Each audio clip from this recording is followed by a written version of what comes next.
Walaloo kootii dhugaa jiru jedha. Haadha mucaa deesse hayyoo daa'imummaa kaaftee guddiftee goote nama kaayyoo ijoollummaa kaaftee amma dargaggummaa dadhabbii hedduu qabdaan dhugumaa.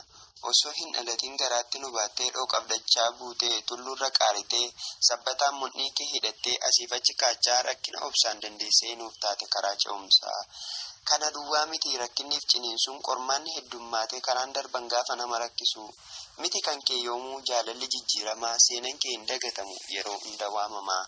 Qabda hojii gaarii kan nama boonsu anis nan dubbadha seenaa kee hin dhoksu hundumattan himaa waa'ee haadha nu deessee dhamaatii hedduu darbite carraa kanaan nu geesse.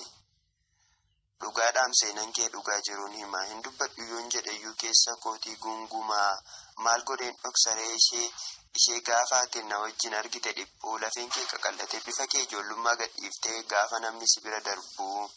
Armee afaan fuutee afaan na keessee teessumarraa buutee na guddisuuf jecha lafa teessee anaan na guddiftee carraa kanaan na geesse kanaafaanis maal qaba olmaa kee yoon odeesse.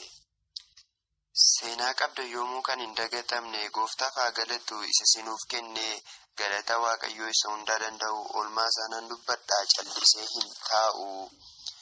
Naaf jiraachise hayyoo koo osoo na hin nuffine gooftaan koo. Na baatee naaf milkeesse kaayyoo koo galata qabanarraa anoo nan dubbadhaa kiyyoo hedduu na dabarsee na godhe nama hardhaa uumamaa danda'a waan hundumaa irshaadaa beekaa waaqayyo nuuf qaba akeekaa nuuf kenne carraa gaarii kan eenyuun arganne du'a hedduu nu dabarsee guyyaa hardhaan nu ga'ee abdii keenya kunnee gaafa taane kophaa akka haadhaaf abbaa dhufee nu sossobaa dubbadhu. Hin dhoksinaa waaqayyo galata nurraa qaba.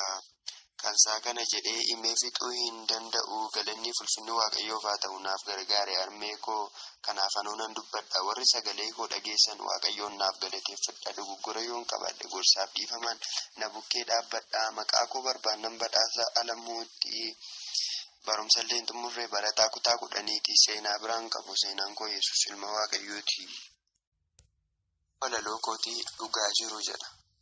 Haadha mucaa deesse hayyoo daa'imummaa kaaftee guddiftee goote nama kaayyoo ijoollummaa kaaftee amma dargaggummaa dadhabbii hedduu qabdaan dhugumaa. Osoo hin dhalatiin garaatti nu baattee dhooqabdachaa buutee tulluurra qaaritee sabbataan mudhii kee hidhattee asiif achi kaachaa rakkina obsaan dandeessee nuuf taate karaa ce'umsaa. Kana duwwaa miti rakkinniif ciniinsuun qormaanni heddummaatee karaan darban gaafa nama rakkisu. Miti kan kee yoomuu jaalalli jijjiiramaa seenan kee hin dagatamu yeroo hunda waamamaa.